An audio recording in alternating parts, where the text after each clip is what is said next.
توفیق عطا فرمائے۔ جس دور میں ہم اپنی زندگی کے شب و روز گزار رہے ہیں، یہ دور عروج و ارتقاء کا دور کہلاتا ہے، یہ دور ترقی کا دور کہلاتا ہے۔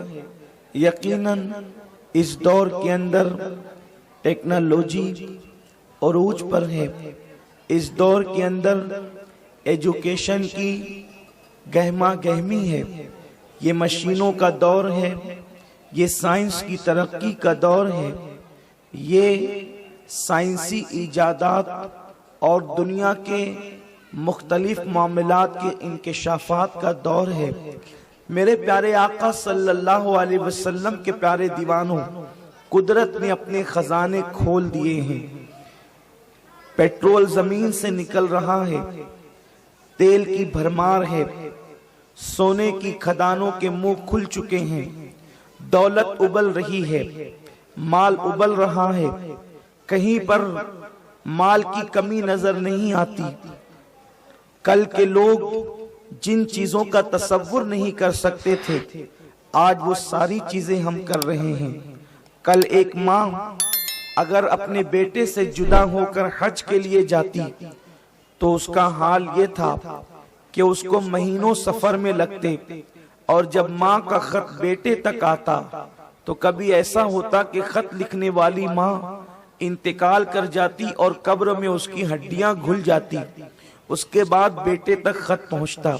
کل کے حالات یہ تھے، اور آج کے حالات یہ ہیں کہ ابھی لوگوں نے اپنے والدین کو ایئرپورٹ پہنچایا اور یہ گھر آ کر کے کسی کام میں مصروف ہوئے تو تھوڑی دیر کے بعد فون آ گیا کہ الحمدللہ ہم جدہ پہنچ گئے۔ میرے پیارے آقا صلی اللہ علیہ وسلم کے پیارے دیوانوں، اس میں انسان کی کوئی بہت بڑی ہوشیاری نہیں ہے، یہ قدرت کا فضل ہے، یہ مشیت کی عنایتیں ہیں، یہ اللہ تبارک و تعالیٰ کا کرم ہے۔ میرے پیارے آقا صلی اللہ علیہ وسلم کے پیارے دیوانوں، جہاں تک انسانی ذہانت کا معاملہ ہے تو کل سے زیادہ ذہین آج کے لوگ نہیں ہیں، کل سے زیادہ تعلیم یافتہ آج کے لوگ نہیں ہیں، اس لیے کہ آج کے لوگ کل کے لوگوں کی بنیادوں پر اپنی عمارت تعمیر کر رہے ہیں۔ عمارت تعمیر کرنا اتنا قیمتی نہیں ہے جتنا بنیاد رکھنا قیمتی ہے، اس لیے کہ بیج ڈالنے والا جب بیج ڈالتا ہے تو اس کے بعد آبیاری کرنے والا جب پودوں کو پانی دیتا ہے تو پانی دینے کا کام بھی بہت بڑا ہے، لیکن اس سے بڑا کام ہے زمین کے اندر بیج ڈالنا اور جو ہے اس کی بنیادیں فراہم کرنا۔ سقراط، بقراط، فیثاغورس، یہ وہ لوگ ہیں جن لوگوں نے اللہ اکبر زمین کے اوپر بنیادیں فراہم کی ہے، ترقیات کی۔ اللہ اکبر، لوگ مادیات کے اس دور میں جبکہ مادیات عروج و ترقی پر ہے اور انسان مادی قوتوں سے بھرپور لیس ہو کر کے ترقی کی راہوں کی طرف چل رہا ہے، اس وقت تو مادیت کا اس قدر دور بھی نہیں تھا، اس وقت تو زمانہ اتنا تیز رفتار بھی نہیں تھا، حالات اس قدر کشادہ بھی نہیں تھے۔ لوگ گھوڑوں کا سفر کرتے، لوگ کھچر کا سفر کرتے، چراغ بھی ہر انسان کے گھر میں نہیں جلتا تھا۔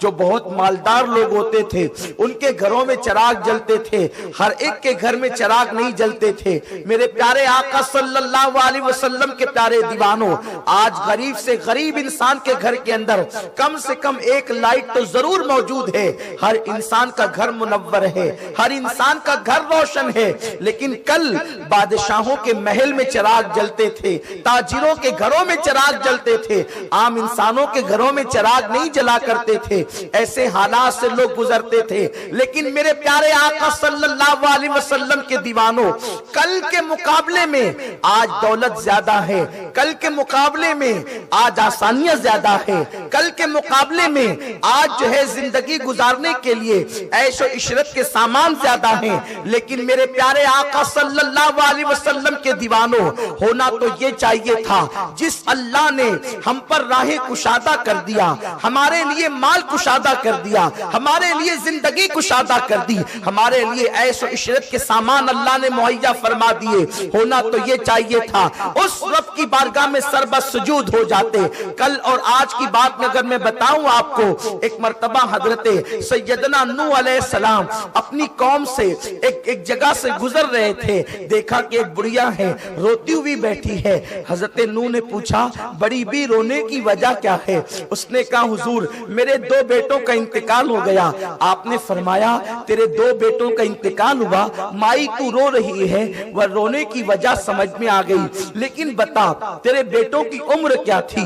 اس بڑھیا نے کہا ایک کی عمر 500 سال تھی, دوسرے کی عمر 550 سال تھی. حضرت نوح علیہ السلام مسکرانے لگے.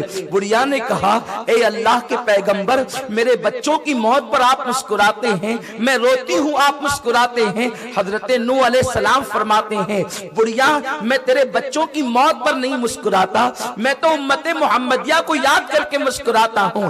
تیرا بیٹا ایک 500 سال کا ہوا, دوسرا 550 سال کا ہوا, اس کا انتقال ہوا تو تو اس پر رو رہی ہے. امت محمدیہ میں تو کوئی 60 سال میں انتقال کرے گا, کوئی 70 سال میں انتقال کرے گا, اور 80 تک تو بہت کم لوگ جائیں گے. اللہ اکبر.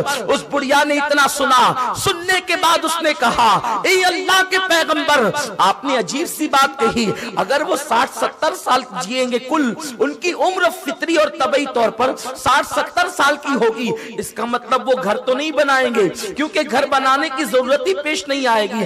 60-70 سال کی بھی کوئی عمر ہوتی ہے, وہ تو یوں ہی چلتے پھرتے گزر جائے گی, وہ تو جنگلوں بیابان میں غار و گفا میں گزر جائے گی.